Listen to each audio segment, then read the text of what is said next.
지금의 이 과학의 발달과 눈부신 발달과 경제적인 번영, 이 모든 것은 500년 전에 한 사람의 종교 개혁으로부터 시작을 한다고 해도 과언이 아닙니다. 마르틴 루터는 어릴 때부터 성직자가 되기를 원했습니다. 그런데 육신의 아버지의 엄격함과 그 권위에 물려서 사회적 성공을 바라는 아버지의 뜻대로 법대를 들어갑니다. 공부하다가 학교 중에 여름방학이 되어 집에 왔다가 이제 친구와 함께 학교로 다시 돌아가는 중에 갑자기 폭우가 쏟아지면서 벼락이 내리치는 거예요. 그 벼락에 바로 같이 가던 친구가 벼락을 맞아 죽는 거예요. 여러분 생각해 보십시오. 얼마나 놀랍고 무섭겠습니까? 그는 그 즉시 엎드려 하나님께 구하는 거예요. 하나님이시여, 나를 도와주시옵소서. 나를 살려만 주신다면 저는 하나님을 위해서 모든 것을 바치겠습니다. 신부가 되겠습니다. 그리고는 바로 수도원으로 들어갑니다.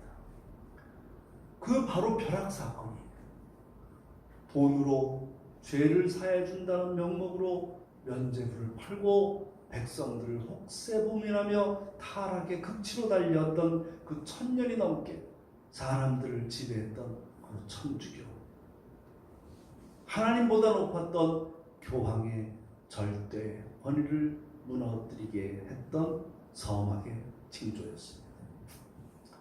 1517년 루터에 의한 종교개혁은 눈이 있어도 보지 못하고 귀가 있어도 듣지 못하게 만들었던 그 천주교의 프리미엄을 깨트려버리는 사건이었습니다.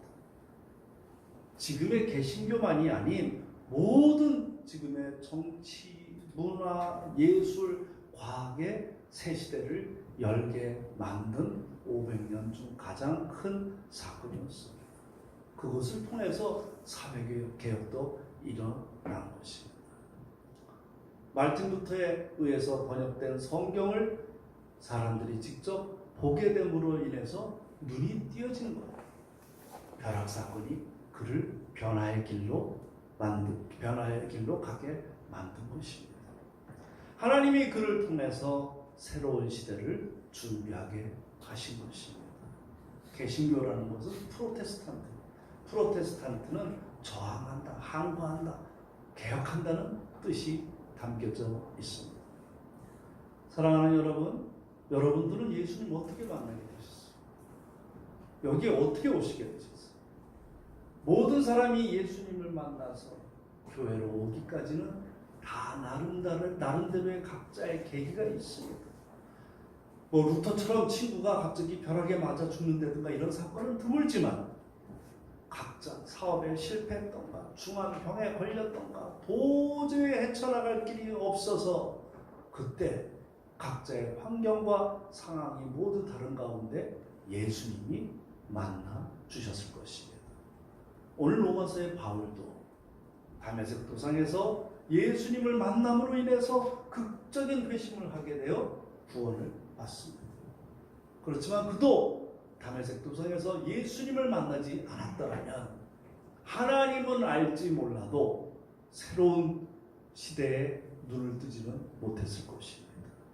로마서 1장부터 11장까지는 복음의 진리를 설명합니다. 이신칭. 루터는 수도원에 들어가서 신부가 되지만 그래도 그는 죽음의 두려움과 공포에 떨고 있었어요. 그 트라우마가 있었던가.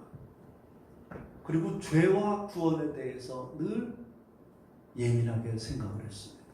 그래서 매일 하는 행위 자체도 조금이라도 자기가 생각할 때 잘못한 게 있으면, 잘못했다고 생각하는 게 있으면 매일매일 그 신부한테 가서 고해성사를 하는 거예요. 고해성사를 받는 신부님이 아주 귀찮을 정도로 죄와 구원에 대한 확실한 답을 얻지 못할 때 로마서 1장 17절 복음에는 하나님의 의가 나타나서 믿음으로 믿음에 이르게 하나니 기록된 바 오직 의인은 믿음으로 말미암아 살리라 이 말씀으로 그는 완전히 눈이 띄어진 것입니다. 잘못됐구나 하는 것을 보게 된 것입니다. 종교개혁을 일으키게 된 근거인 것입니다. 율법이 아니라 믿음으로 구원받아 의롭게 되리라. 아멘. 로마서 12장 1절을 함께 읽겠습니다. 시작. 그러므로 형제들아, 내가 하나님의 모든 자비하심으로 너희를 권하노니 너희 몸을 하나님이 기뻐하시는 거룩한 산제물로 드리라. 이는 너희가 드릴 영적 예배니라. 사도 바울이 이야기합니다. 어둠에서 헤매던 너희들이 성령 받고 구원받았다면, 그 진리를 깨달았다면 복음에 합당한 삶을 살라고 하는 것입니다. 뭐예요? 예수님의 삶을 닮아가는 거예요. 하나님 자손이 되었다면, 새로운 신분이 되었으니까 그에 맞게 살라고 하는 거예요. 하나님 나라 왕족답게 살라고 오늘 이야기하는 것입니다. 그러므로 형제들아, 그러므로가 뭡니까? 너희들이 이제 믿음으로 의롭다함을 깨달았다면, 형제들아, 내가 하나님의 모든 자비하심으로 너희를 권하노니 너희 몸을 하나님이 기뻐하시는 거룩한 산제물로 드리라. 그것이 영적 예비라고 오늘 말씀하시는 것입니다. 아멘. 영의 눈이 열리는 것입니다. 보이게 되는 것입니다. 참 바울은 대단한 믿음의 사람이에요. 자신 있게 자기가 권하는 거예요. 뭐라고? 내가 하나님의 모든 자비하심으로 너희한테 권한다. 얼마나 자신 있는 말입니까? 왜? 그는 그렇게 살았기 때문인 것입니다. 사랑하는 여러분, 믿음 없는 사람은 믿음의 삶도 살 수가 없어요. 인생의 의미를 모르고 사는 사람은 열심히 살면 살수록 주변 사람 망가뜨리고 상처 주고 상처받고 사는, 결국은 허무와 후회밖에 안 남는 삶을 살게 되는 것입니다. 요사이 젊은이들에게 인기가 많았던 그 그룹들을 생각을 해보십시오. 그 젊은이들을 보면 안타까워 죽겠어요. 그 망가지는 모습들을 보십시오. 왜?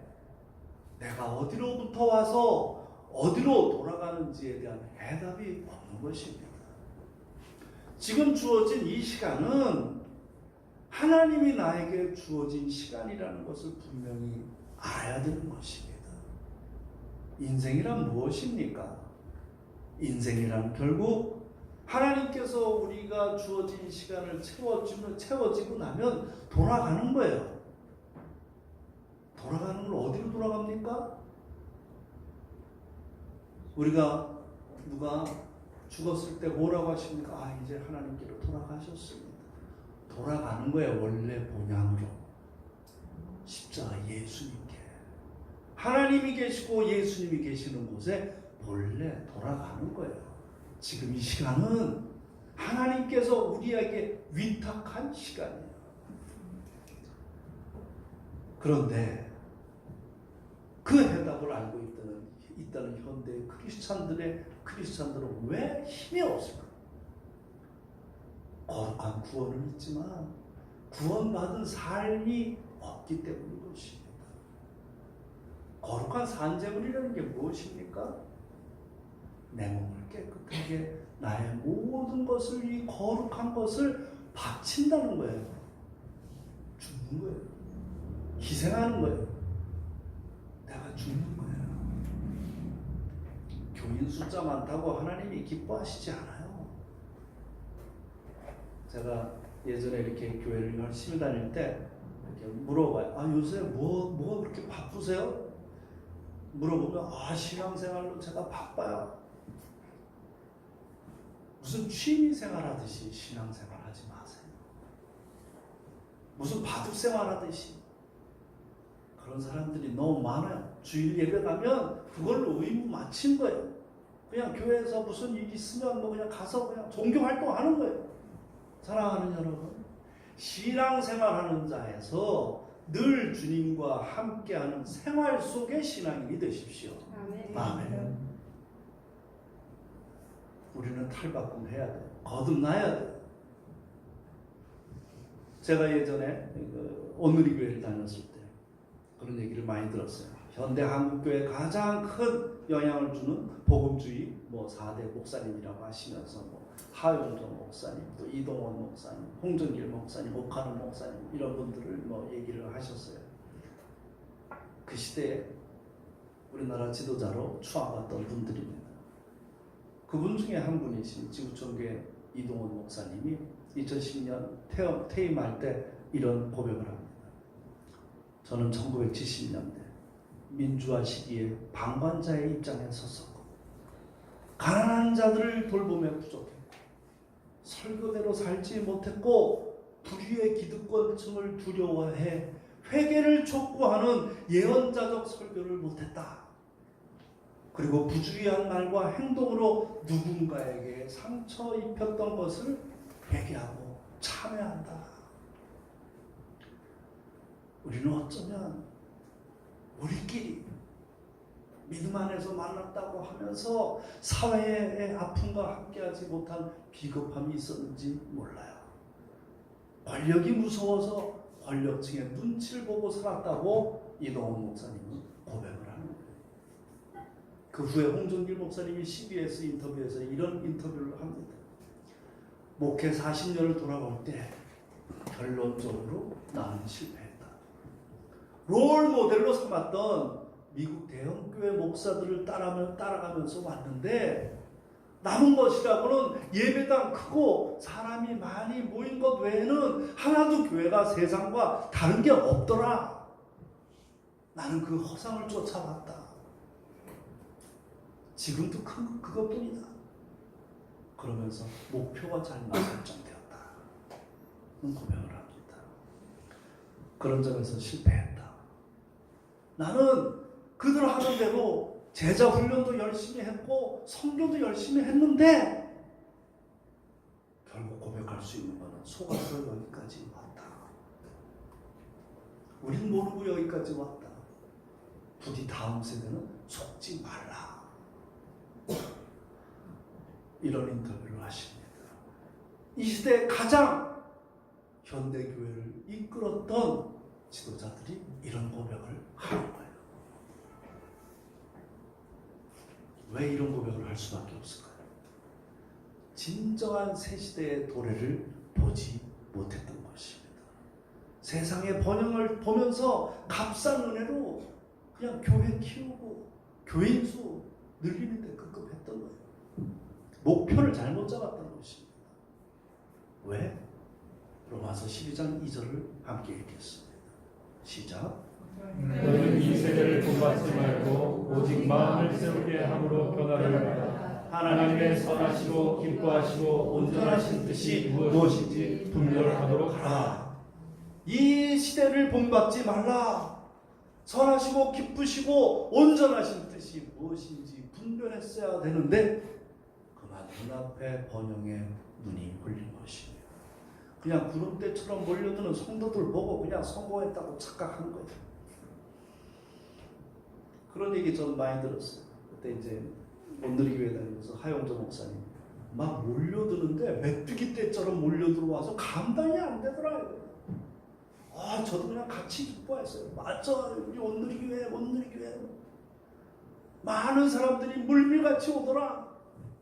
결국 뭐예요? 왜 이런 고백을 해야만 될까요? 본질을 놓친 것이 값싼 은혜를 팔았던 것입니다. 교회 열심히 다니고 봉사 열심히 하고 무릎기도 만들어서 24시간 기도하면 무엇라고 했습니까?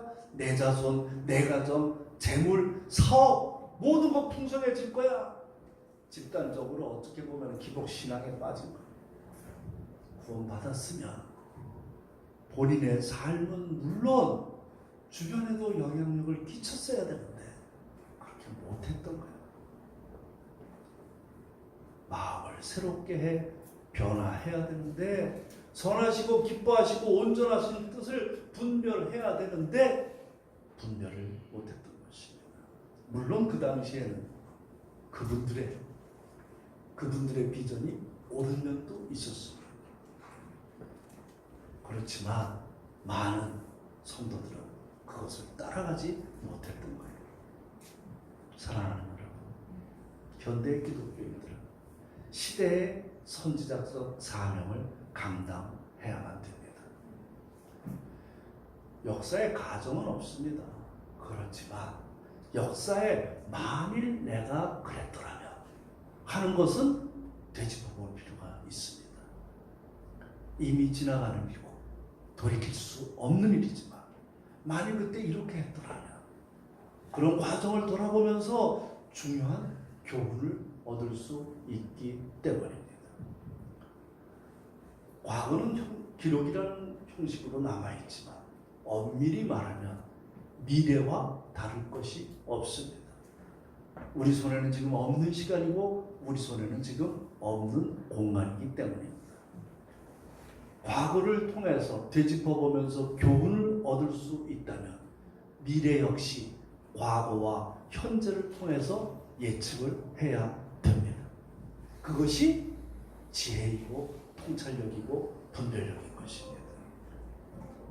앞으로 5년, 길게 잡아 10년 안에 세상은 엄청나게 바뀔 것입니다. 이 한반도도 바뀔 것입니다. 많은 미래학자들이 그렇게 예측하고 있습니다. 이사야서 6장 13절을 함께 읽겠습니다. 시작.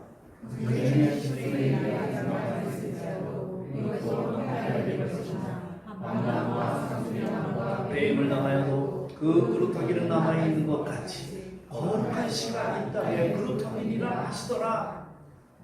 사랑하는 여러분, 교회만 다닌다고 전부 크리스찬 아니에요. 예수님 오실 때도 자칭 하나님 믿는 자들 많았습니다. 일컫는 자들 많았어요. 제사장, 바리새인, 사두개인 다 하나님 믿는 자들이라고 했어요. 빌리그라함이 이런 얘기를 합니다. 교회 다니는, 지금 현재 교회 다니는 사람들의 95%는 천국을 간다고 했을까요? 95%는 천국을 못 간다고 얘기하는 것입니다. 5%만 천국 간다. 5%가. 전 대한민국 교회는 5%도 안 될 것 같아요. 3%밖에 안 될 것 같아요. 그런데 오늘 이사야는 얘기합니다. 거룩한 씨가 있는데 그것이 구루터기로 남아있다고 말씀하는 것입니다. 사랑하는 여러분, 이제 우리는 신앙 전체 틀을 바꿔야 될 때입니다. 만사의 때가 있습니다. 이제는 경제생활, 취미생활 하듯이 신앙생활 하지 마십시오. 교회 열심히 다니고 찬양 뜨겁게 외치고 방방 뛰는데 막상 교회 밖에만 나가면 세상 일에는 눈 감고 사는 거예요. 나하고 관계없다 이거예요. 그래서 나하고 가까운 사람, 필요한 사람, 이런 사람들한테만 관심이 있는 거예요. 주변을 보십시오. 아프고 병들고 힘든 자들 너무 많아요. 제가 얼마 전에도 탈북민 그 교회 하시는 김성근 목사님을 만났어요. 그분이 조금 이렇게 요새 이렇게 이 딜레마에 빠졌대요. 열심히 하는데 이 성도들이 안 따라준다 이거예요. 제가 그래서 뭐 같이 기도하면서 위로하면서 왔어요. 그렇습니다. 그래서 제가 말씀을 드렸어요. 꿈을 주십시오. 비전을 주십시오. 매일 그 얘기가 그 얘기면 그들이 어떻게 변하겠습니까? 그들이 왜 탈북해서 여기에 왔겠습니까? 그들에게 꿈을 주십시오. 비전을 주십시오. 깨어나야 됩니다. 사랑하는 여러분, 탈북민들을 향해서 북녘의 동포들을 위해서 우리가 얼마나 마음에 품고 기도하고 있습니까? 돌이켜보십시오. 저는 믿음의 씨앗이에요. 거룩한 씨가 되어서 새 시대를 준비하는 이 땅의 그루터기가 되기를 바랍니다. 아멘. 지난주 일본 후지산에서 열린 세계 평화기도 대회에 다녀왔습니다. 지난 한 달 전 4월 26일 철원에서 열린 세계 평화 포럼에 참석했던 일본 고위평화재단의 총재가 그 4월 27일 DMZ 평화 손잡기에 모든 사람들이 전국의 민들이 함께 참여해서 손잡는 그 감동의 장면들을 보고서 크게 감명받아가지고 저희들을 초대하고 가봤더니 후지산 기슭에 세계 각국의 평화 지도자들과 일본인들이 수천 명 모였더라고요. 그들이 모여서 뭘 하는 줄 아세요? 세계 평화를 위해서 함께 기도하고 함께 집회하는 거예요. 그들은 이미 일본인이 아니더라고요. 새 시대를 준비하는 세계인이고 지구인이더라고요. 그리고서 그들은 선포하는 거예요. 세계 각곳에서 일어나고 있는 분쟁 지역의 평화를 위해서 우리 세계인들이 함께 손잡자. 그 대회 기간 동안 하루 종일 틀어준 것이 우리 조계성 집사가 그 동영상으로 편집한 그 동영상 기록이었어요. 하루 종일. 덕분에 우리 교회도 많이 보게 되었죠. 그러면서 나중에 이제 회의를 하면서 자기들이 모든 것을 지원할 테니 우리와 함께 전 세계 분쟁 지역에 가서 바로 그 뜨거웠던 평화 손잡기에 그 감동의 시간을 다시 만듭시다. 저는 할렐루야 했어요. 왜?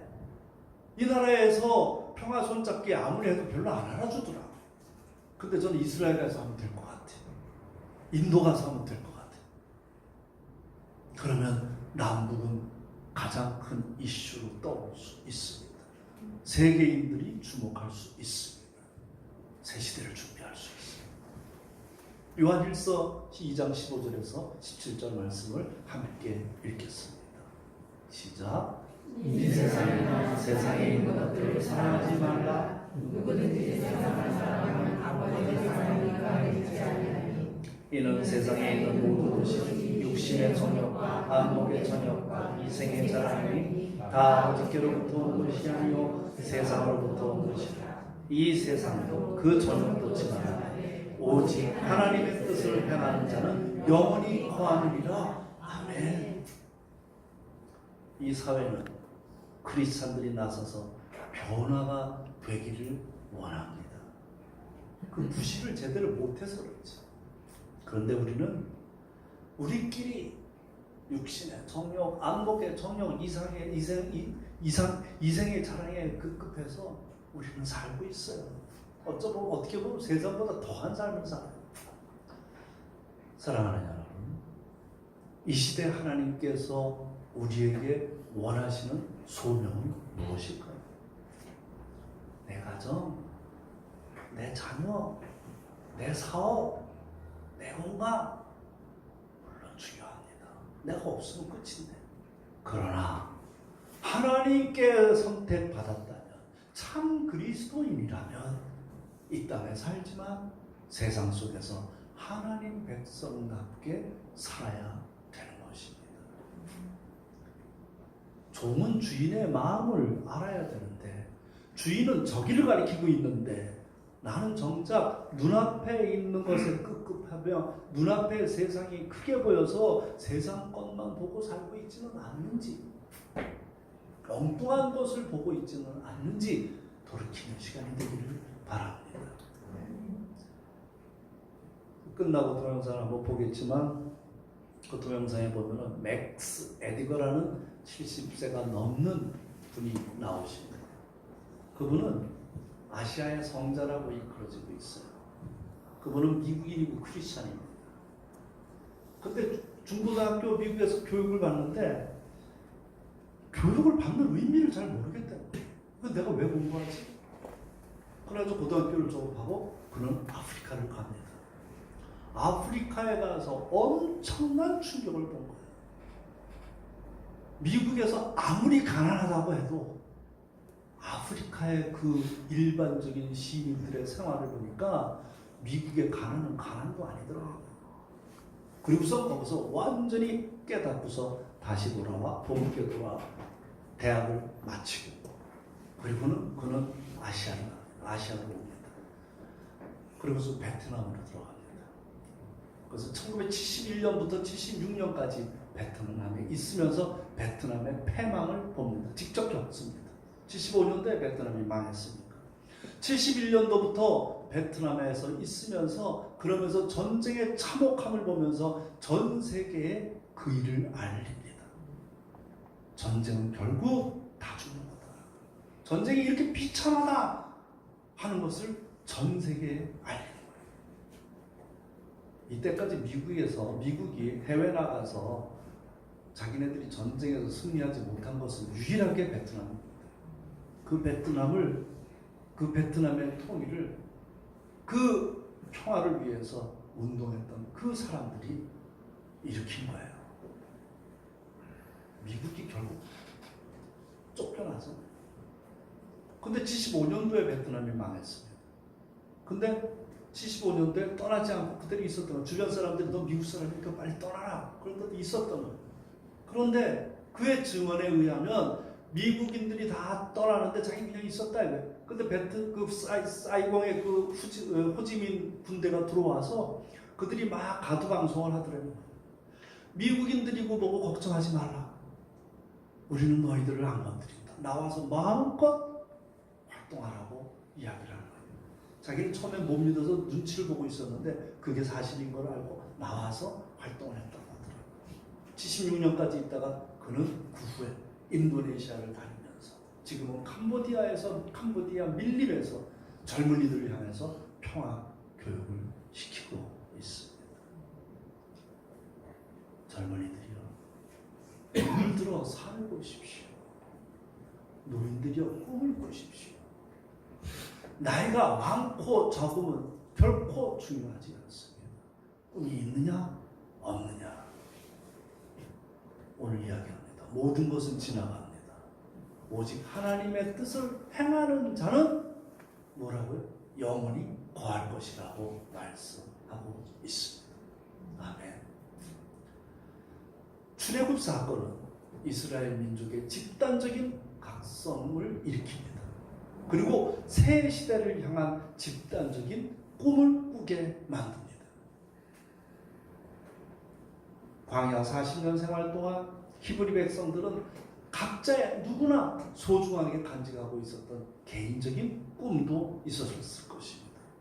그렇지만 출애굽은 노예로 살 수밖에 없었던 그들에게 광야 40년을 통해서 개인적인 꿈을 내려놓고 함께 집단적으로 꿈을 꾸게 만들었습니다. 이 꿈이 바로 그들로 하여금 하나님 백성으로 새로운 자각을 하게 되었고 그분의 부름을 향해서 나설 수 있는 용기를 갖게 만든 것입니다. 이것을 우리는 위대한 출애굽이라고 일컬고 이야기합니다. 사랑하는 여러분, DMZ 너머를 상상해 보셨습니까? 38선 너머를 생각해 보셨습니까? 불과 70년 전에는 이 땅에서 부산역에서 서울역에서 북한을 통과해서 만주 유럽으로 갔었을 때예요. 그런데 우리는 그 생각을 못하고 있잖아요. 깨버려야 돼요. 우리의 생각을 깨버려야 됩니다. 이제 그 새로운 나라의 평화적인 건설이 우리 모두의 집단적인 꿈이 되어야 됩니다. 애들한테 물어봅니다.